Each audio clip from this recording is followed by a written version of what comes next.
Welcome to Penrose Learning, where we make understanding easy. You begin by verifying Windows 11 is updated and running 64-bit, because drivers require modern OS support. Once done, power down and open the case. Make sure your PSU has required wattage and 6/8-pin connectors. You should already have the GeForce driver installer downloaded and on a USB or drive.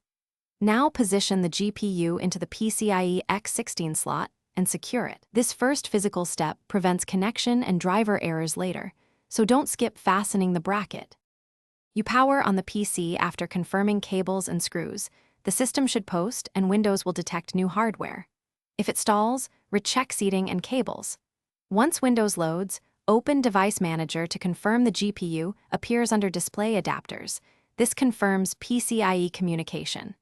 Next, run the NVIDIA installer and choose Custom, then Clean Install so old driver remnants are removed. This avoids conflicts.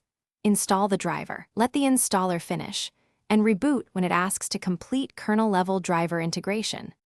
You finish by opening the NVIDIA control panel to confirm full functionality and by running a short benchmark or GPU-Z to verify clock, memory, and temperatures.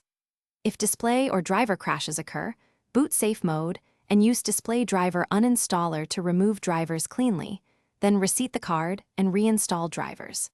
Make sure the motherboard BIOS and chipset drivers are current.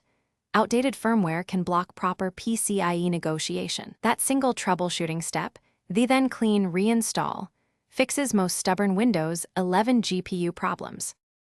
Thanks for watching. If this was helpful, leave a like and consider subscribing. See you next time.